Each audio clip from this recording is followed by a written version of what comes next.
Olá, eu sou o Diego e este é o review do gabinete PCIe Nova Plus Black RGB. Sim, Black, por mais que esse case seja branco. A fabricante estampa na própria caixa do produto o Black RGB, inclusive para os gabinetes na cor branca. Então, se você adquirir o gabinete nessa cor, não se assuste se na caixa estiver como Black, porque é o gabinete correto. A intenção deste review é passar as impressões que eu tive com esse produto pela ótica de um consumidor e não de um vendedor. Pois é muito fácil encontrar vídeos na internet de lojistas ou do próprio fabricante descrevendo as características desse produto, mas mostrando só os pontos positivos. Então, como eu adquiri o produto com o meu dinheiro, eu posso detalhar o que eu vi de ponto positivo e negativo desse produto e cada um sabe se vai valer a pena ou não com um review mais imparcial. Este gabinete possui uma lateral em acrílico escurecido. Ele está com os plásticos e no final do vídeo eu vou detalhar os motivos pelo qual está dessa forma. O gabinete possui parafusos no tipo toll free que você pode fazer a remoção sem necessitar de chaves.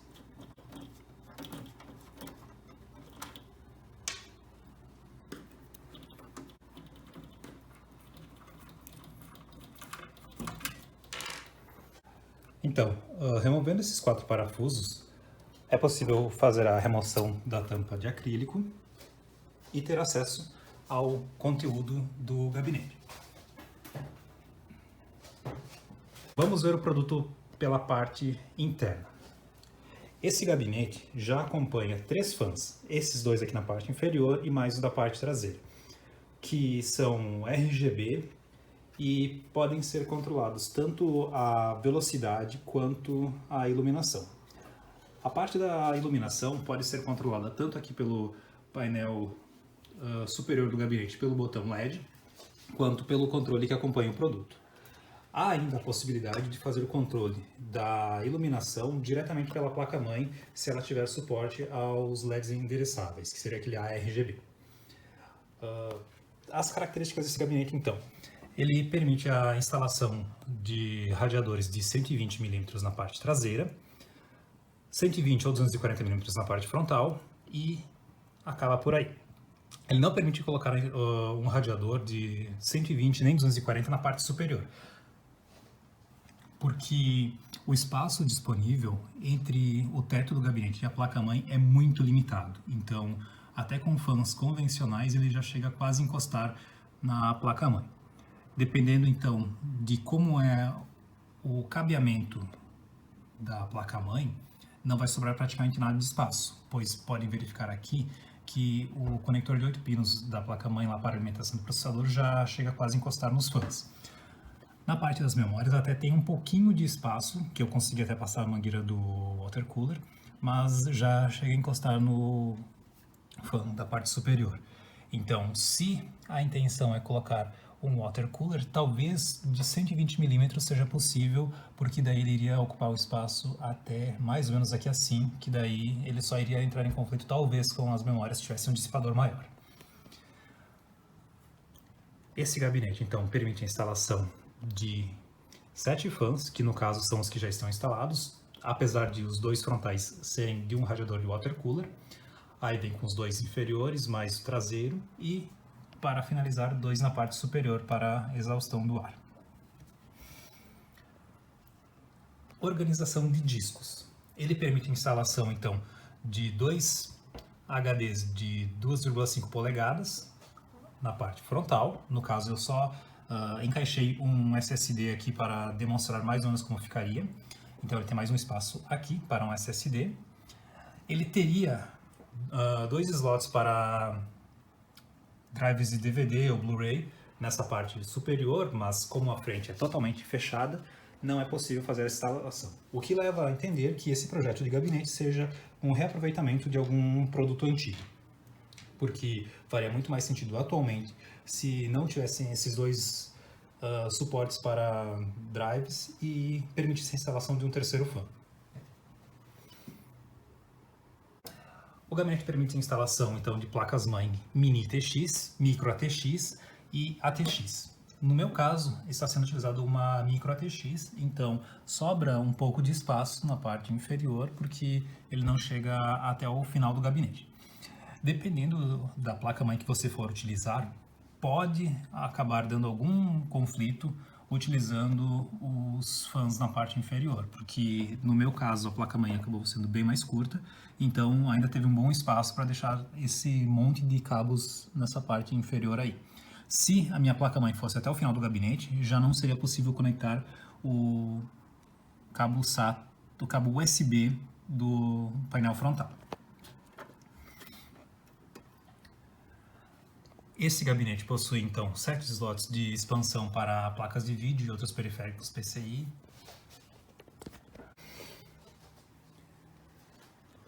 Em relação à refrigeração, ele permite apenas a instalação dos fãs, mas o painel frontal é totalmente fechado, então não tem nada mesh possibilitando a entrada de ar. Aqui na parte superior é fechado, só tem um pequeno espaço na parte inferior dele para uma entrada de ar. Então a questão da refrigeração deve ser muito bem pensada se vocês forem montar um gabinete desses, porque não tem como gerar um fluxo de ar muito bacana, porque ele é bastante fechado. Então vamos abrir agora o painel lateral direito para acessar o HD e o espaço de fonte de alimentação. Não é necessário uma chave de fenda ou Phillips para acessar essa lateral, pois os parafusos são do tipo toll-free e possibilitam a remoção sem nenhum uso de chave. A lateral aparenta ser um metal, um alumínio talvez, diferentemente da parte frontal, que é plástico. Então, esse gabinete aqui não possui um espaço muito bacana para a organização de cabos. A organização não ficou muito bacana aqui, mas é justamente por causa da limitação de espaço, pois ele é muito rente na questão do gabinete e só possui essa saliência aqui para aproveitamento de espaço. Mas dependendo do hardware que você possuir, não será possível fazer uma organização tão bacana do cabeamento. A organização dos cabos da fonte é bastante limitada, especialmente se ela não for modular. No meu caso, a fonte é semi-modular e eu consegui remover todos os cabos possíveis para uma melhor organização, mas o espaço é muito limitado, não chega a ter 2 dedos entre o drive de disco com a fonte. Então, se você possuir bastante cabos na fonte, isso vai ser um problema para a organização. Aqui ele até tem um pequeno espaço, mas no meu caso não tem muito o que fazer pela questão do water cooler. O gabinete acompanha então essa controladora que permite gerenciar tanto pelo controle remoto quanto pelo botão superior do gabinete a questão da iluminação da fita de LED, que já acompanha o painel frontal, e também uma fita de LED auxiliar. No caso, esse conector superior aqui seria da fita de LED, aqui seria para a auxiliar, e todos esses outros 8 conectores aqui são para fãs RGB. A conexão deles é de 6 pinos, ou seja, é para a alimentação, os 3 convencionais com o controle de RPM, mais 3 pinos para a iluminação RGB. Então, caso você for adquirir mais fãs, é possível pegar da mesma marca ou de outras, desde que utilizem a mesma conexão, e gerenciar todos eles de uma única vez e deixar todos eles sincronizados. Na parte inferior da controladora, é possível verificar que ele tem o conector de 12 volts e 5 volts, que seria da alimentação, que está nesse bolo aqui, e é ligado num cabo Molex. Na parte superior da controladora possui então esses 2 fios que não são obrigatórios para o funcionamento, mas você pode conectar eles na placa-mãe, que tenha suporte para o ARGB, e fazer o controle da iluminação dos fãs e do painel frontal lá pela fita diretamente pela placa-mãe. E ainda tem esse conector LED aqui, que é do botão superior. Então esses 2 também podem ser descartados na montagem. Aqui na parte inferior, então, ela possui a parte da alimentação, que é obrigatória para um conector Molex para toda a alimentação, então, dos fãs e da fita de LED. Na questão do armazenamento, então, ele possui slots aqui para 2 HDs de 3,5 polegadas numa espécie de gaveta. Então, para a remoção dos discos, é só pressionar as laterais e fazer a remoção do disco. Bastante tranquilo, exceto depois que estiver tudo conectado, por causa do gerenciamento de cabos, que não é muito legal. Então, os HDs, eles são fixados através de umas travas, não sendo necessário parafusos para o uso e fixação desses discos. Para a montagem, mesmo esquema, é só colocar aqui no lugar especificado e mover para o interior até ocorrer o clique. Aí, HDs fixados. Então, como eu falei anteriormente, os SSDs ficam na parte frontal, um aqui e o outro na parte superior. Ele possibilita a instalação e substituição de fãs para o processador, o cooler completo, sem a necessidade da remoção da placa-mãe, graças a esse buraco que fica na parte traseira. Então, é só desparafusar na parte frontal, tirar a tampa traseira e desparafusar aqui, substituindo de forma muito mais simples do que gabinetes mais antigos, que possuíam essa tampa totalmente fechada e obrigavam a remoção da placa-mãe para fazer a substituição do cooler do processador. Na questão de controle de sujeira, ele possui então a parte frontal totalmente fechada, ou seja, a entrada de poeira é bastante minimizada, e ele possui então na parte superior um filtro de poeira removível, que ele é magnético, e também ele possui na parte inferior um outro filtro. Aqui na parte inferior também daí temos outro filtro que é facilmente removível, que protege então a entrada de poeira na fonte. Ele poderia ter mais um outro filtro na parte aqui dos discos, mas considerando o valor do gabinete não tem como esperar muito mais do que isso. Na parte traseira não é necessário nenhuma ferramenta para ter o acesso às placas de vídeo, sendo possível a remoção dessa parte aqui simplesmente pressionando na parte superior e já está liberado para fazer a troca ou instalação de novos componentes. O slot superior aqui, ele já vem aberto pela fábrica e atualmente isso é um problema, pois as novas placas-mãe acabam deixando o primeiro slot para o SSD NVMe e acaba meio que matando esse espaço fechado aí, porque como vocês podem verificar aqui, a placa de vídeo já vem no slot 2 e 3, então não adianta muita coisa deixar esse slot aberto, sendo que ele acaba não sendo utilizado. Os slots de expansão para placas de vídeo e outros dispositivos, eles não são do tipo removível e que permitem a reinstalação.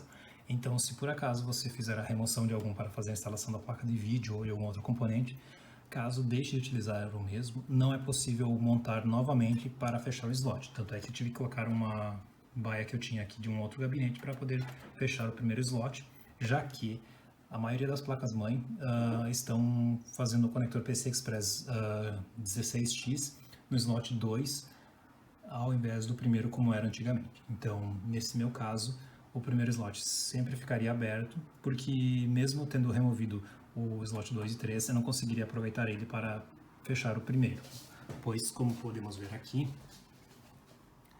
eles não são parafusáveis e não permitem reencaixar. Já esse slot que eu tenho aqui de um outro gabinete, ele é removível tranquilamente e pode ser reaproveitado.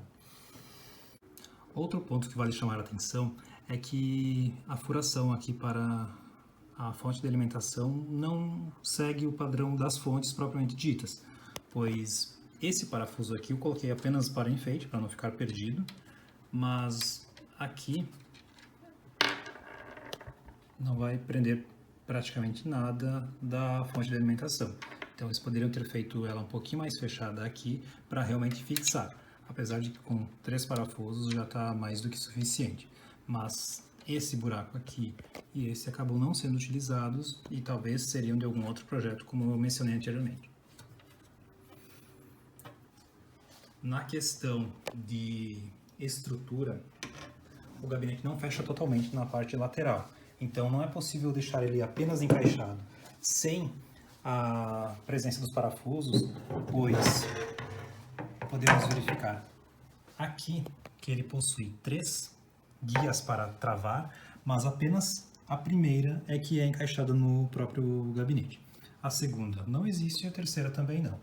Então eu vou apenas encaixar para demonstrar como vai ficar essa tampa sem os parafusos. Então aqui eu coloquei a tampa de volta no lugar e ele fica com um espaço bem considerável assim para fora, porque ele não tem as travas. Então é meio que obrigatório o uso dos parafusos, apesar de que você não vai utilizar o gabinete aberto, mas você precisa forçar ele para conseguir fechar, porque a organização de cabos na parte traseira da placa-mãe é muito limitada e é indispensável o uso dos parafusos para que o gabinete fique fixado. Já na parte superior não, porque ele tem as guias corretas.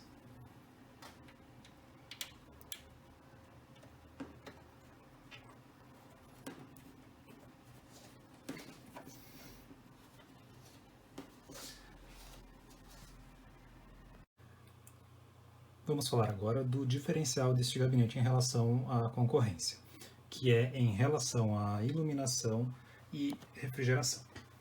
Então, como eu tinha mencionado, é possível utilizar o controle remoto para fazer o controle dos fãs e também da iluminação. A ventilação é exclusivamente feita pelo fã, então não é possível controlar pela placa-mãe a questão de acionamento e desligamento dos fãs.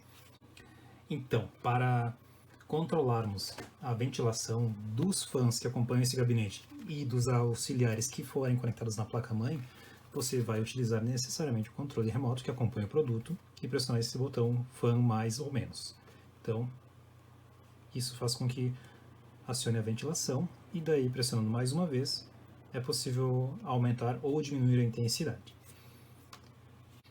Para o desligamento dos fãs, é só pressionar o botão fã alto. Vamos lá então agora para a questão da iluminação. Os meus fãs frontais aqui do water cooler não são controláveis, então a iluminação sempre vai ser azul e deu. Vamos então testar a iluminação.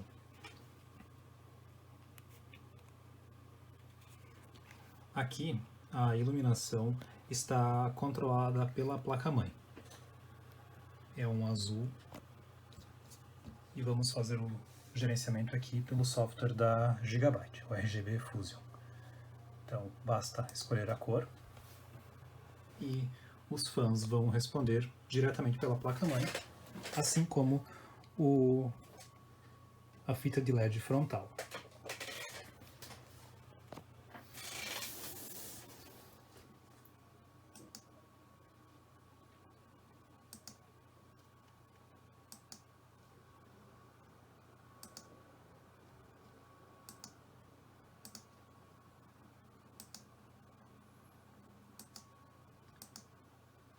Então é possível definir qualquer cor aqui no espectro RGB via placa-mãe e vai responder perfeitamente no gabinete.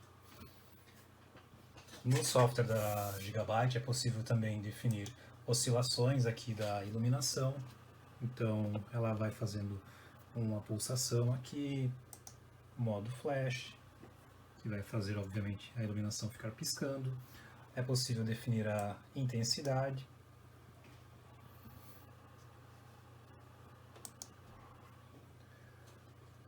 a troca de cores, tudo isso controlado via placa-mãe, não necessitando de nada do gabinete para funcionar. Então, dependendo do software que a placa-mãe possuir, é possível definir uma cor do gabinete de acordo com o jogo que você está utilizando. Por exemplo, aqui ela tem a função Game, e daí seria possível abrir um CSGO e fazer com que nesse jogo a iluminação do gabinete seja azul, por exemplo, e em algum outro jogo a iluminação seja verde.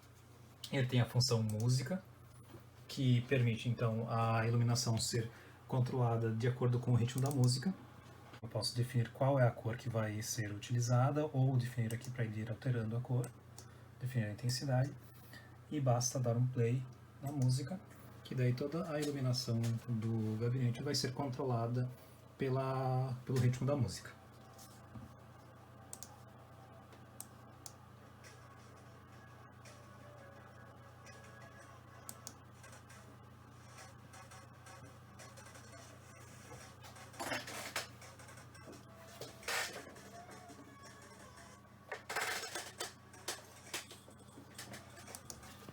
Caso a placa-mãe não possua a funcionalidade de controlar LEDs RGB endereçáveis, que é o caso deste gabinete, é possível utilizar então os botões aqui do painel, aliás, o botão aqui do painel frontal para controlar a iluminação. Cada vez que você pressiona, ele vai fazendo uma troca de iluminação. Ele tem diversas cores estáticas e tem alguns efeitos. Esse círculo, que vai alternando entre uma única cor, alternando entre duas cores. É possível também fazer esse controle pelo controle remoto.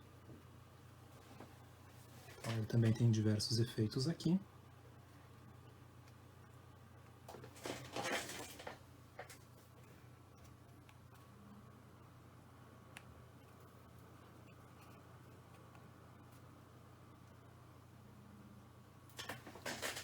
E também é possível definir uma cor estática.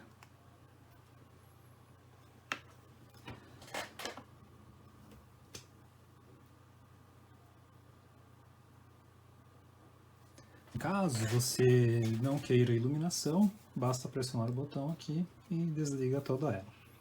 É possível deixar os fãs ligados e a iluminação desligada, ou é possível deixar os fãs desligados e a iluminação ligada. Então fica a critério de cada um, como por exemplo desligar tanto fãs quanto iluminação e acionar os dois. Um não interfere no funcionamento do outro.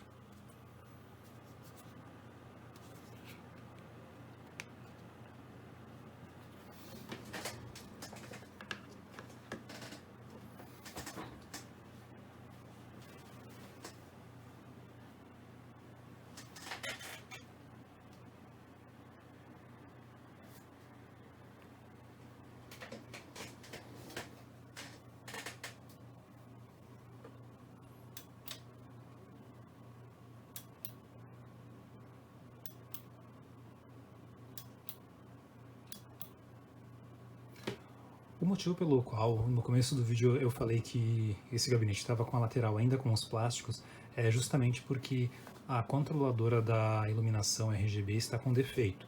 Então há vários momentos em que ela fica dando umas piscadas na iluminação, principalmente quando ela está comandada pela placa-mãe. Então você deixa numa cor estática e é possível verificar que às vezes ele dá uns flashes desligando a iluminação ou variando para a cor branca, com bastante frequência na fita de LED e com bem menos frequência nos fãs.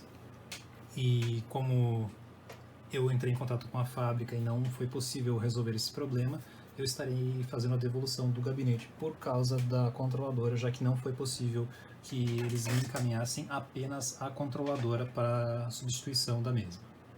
Em relação ao painel superior, esse gabinete então possui de conectividade duas portas USB 2.0, uma porta USB 3.0, apenas um espaço aqui para um leitor de cartões que não acompanha o produto, o botão para controlar a iluminação, botão Power e dois LEDs indicando o status do computador e o uso do disco. Então, no começo do vídeo eu falei que eu não fiz a remoção aqui do plástico protetor da lateral de acrílico e eu iria explicar o porquê. E a razão é basicamente porque a controladora da fita de LED e dos fãs ela está com defeito e vocês podem verificar que ela fica piscando aqui quando está controlada pela placa-mãe e às vezes até pelas cores próprias. Então, mesmo deixando uma cor estática, ela fica oscilando, como é possível verificar aqui. E como ele está dentro do prazo de garantia, eu vou acabar fazendo a devolução deste gabinete e eu só percebi esse defeito depois que ele já estava montado.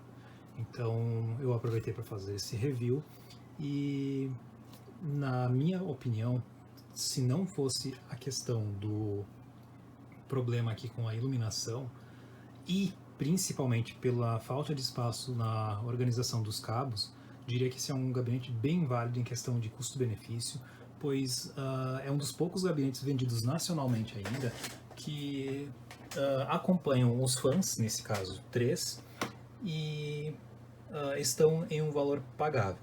Porém, para quem precisa de mais espaço para organização de cabos ou tem algum fã que já vai utilizar de algum outro gabinete, eu não recomendaria esse gabinete aqui da PCIS, porque ele tem bastante problemas de ventilação e caso você for utilizar um water cooler de 240 mm, somente é possível fazer a instalação na parte frontal, o que limita bastante o fluxo de ar, já que não vai ter nenhum lugar para jogar ar para dentro do gabinete.